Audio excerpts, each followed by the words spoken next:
육조단경을 어떻게 읽을 것인가?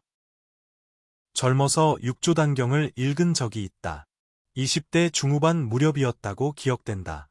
불교라는 종교에 관심이 있어서 이것저것 불교 관련 서적을 탐독하고 있을 때였는데, 그때 비교적 유쾌하게 보고 끝냈던 책 중에 하나가 이 책이다.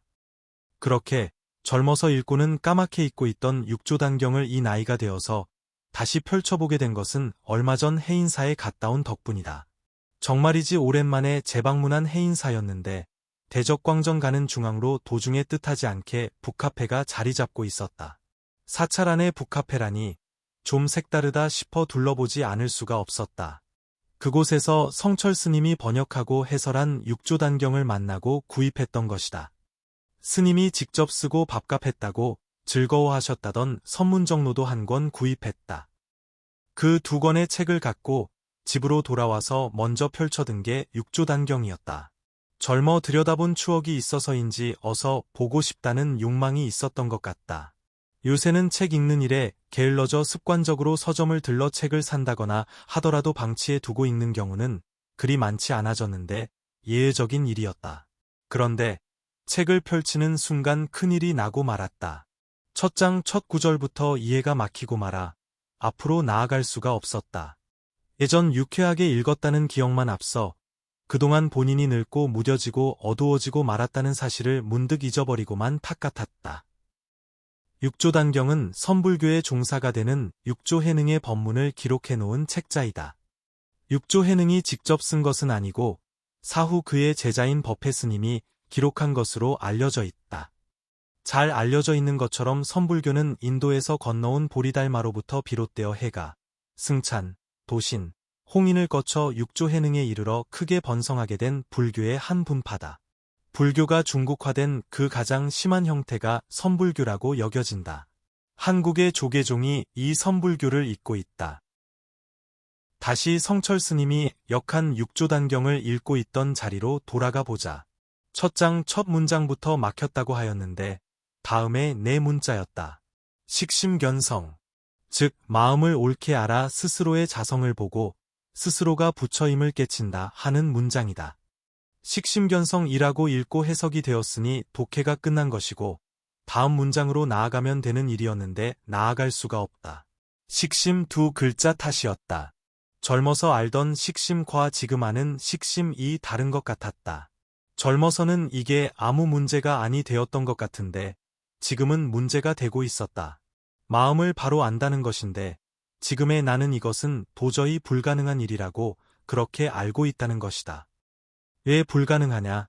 식이란 안다는 것이고 안다는 것은 즉 이성의 문제인데 이성이 사람의 마음을 온전히 안다는 건 불가능하다고 지금 나는 그렇게 알고 있다는 것이다. 게다가 여기서의 심은 일반의 마음이 아니라 부처님의 마음을 가리킨다. 선이라고 하는 게 다름 아닌 부처님의 마음을 의미하는 것이다.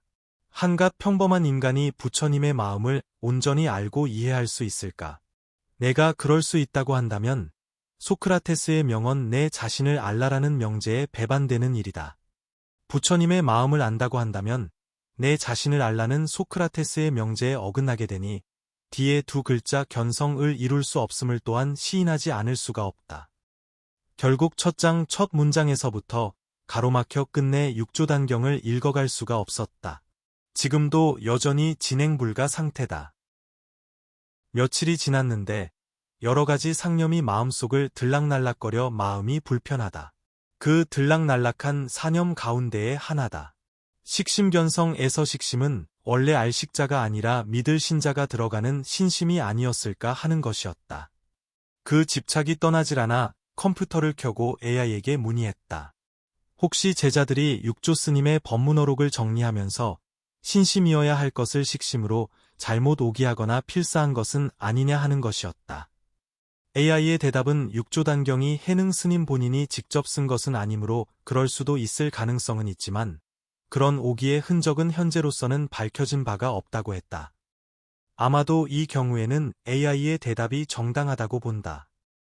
선불교는 신심 즉 믿음을 우상숭배로 보는 경향이 강하다. 명확히 알지 못하고 믿는다 함은 확실히 우상숭배로 화할 위험성이 있음이 틀림없다. 선불교가 신심을 그다지 신뢰하지 않는 이유라고 본다. 그러나 명징하게 알 수 없는 것을 알겠다고 하는 것도 문제이다. 알겠다고 하는 선을 넘어 알았다고 하는 데까지 나아가면 더욱 문제일 것이다.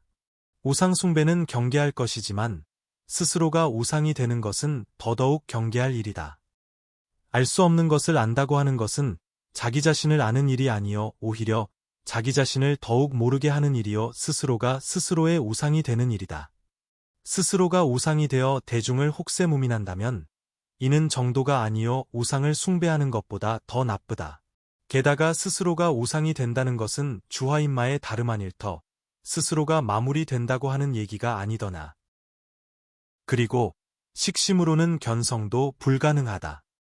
견성은 스스로 자기의 청정한 자성을 본다는 것이다. 스스로가 스스로의 본성을 보려면 거울이 있지 않으면 안 된다. 내가 나를 본다는 것은 불가능한 일이다. 내가 나를 본다면 보는 나는 누구고 보여지는 나는 누구인가라는 근본적인 문제가 또 남는다. 이에 반하여 신심이라면 스스로가 스스로의 자성을 상견하고 볼 수 있다. 신심은 늘 부처님과 함께함으로 좌정할 때도 마찬가지다. 앉음에 있어 늘 부처님과 마주하여 앉는 것이다. 부처님은 스스로를 법경이라 하셨다. 법의 거울이여 그 크기를 가늠할 수 없으니 이 법경을 통하여 나의 모든 것, 마음의 저 깊은 심연까지도 전부 다 들여다 볼 수가 있다. 즉, 견성이다. 선승은 부처님과 함께 앉지 않으니 나를 볼 수가 없어 굳이 공안이란 것을 고안한다. 선지식으로부터 받은 화두라는 것이다. 화두가 거울 역할을 하는 것이다. 이 화두를 통하여 보는 나란 얼마만 한 크기의 나인가. 나의 온전한 모습이 전부 담겨질 수 있다고 장담할 수 있는가. 신심이라야 견성할 수 있다. 식심이라면 불가능하다. 부처님을 내치고 굳이 화두를 들어야 할 이유가 없는 것이다. 또 선불교 역시 대승불교의 일환으로 인식된다면 대승기실론의 함의 안에 있다고 보아야 한다. 성철 스님이 말년에 사는 산이여 물은 물이라고 일갈한 이유였을 것이다. 대승기실론은 대승이 신심 즉 믿음을 불러일으킨다는 것으로 대승이 곧 신심이요 신심이 곧 대승이라는 의미이다. 신심과 식심이 의심스러울 때에는 식심을 버리고 신심을 취함이 옳다고 본다. 대승의 함해가 그와 같기 때문이다. 또 육조 스님이 스승인 오조 홍인 스님으로부터 인을 받을 때의 일화를 보더라도 이는 자명하다. 육조 스님이 오조 스님으로부터 견성을 인정받고 법통을 물려받은 것은 육조 스님이 출가하고 채 1년이 안 된 8개월째 때의 일이었다. 아직 궤도 받지 못한 행자의 신분이었다. 진짜 부처님의 귀한 초자의 몸이었고 초발심의 상태였다고 할 수밖에 없다.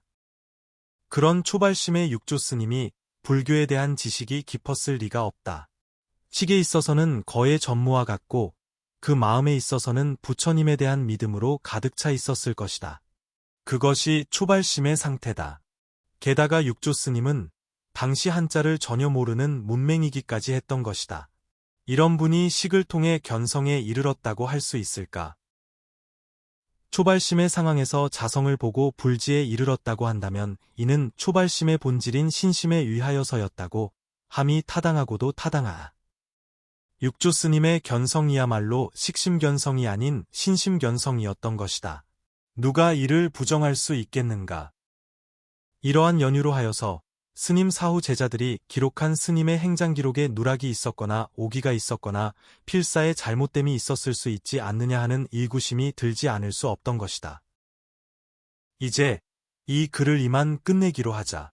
문득 육조단경을 끝까지 읽어나갈 수 있는 방법을 찾은 것 같은 느낌이 드는 까닭이다.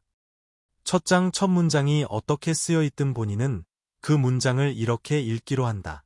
신심견성이라고. 식심견성이 아니고 말이다. 그럼 분명 다음 문장으로, 다음 장으로 넘어갈 수 있을 게 틀림없다. 이처럼 간단한 문제를 갖고 몇 날 며칠을 고민하고 밤잠을 설쳐가며 A에게까지 그 방법을 묻고 하면서 난리 부르스를 쳤다는 게 새삼스럽다. 해결책은 그저 한 글자 바꾸는 것이면 족하였던 것을. 본인의 마음으로부터 말이다. 이것이 바로 한마음 고쳐먹으면 거기가 옥토요 정토요 불지라는 그 말씀의 의미일지 모르겠다.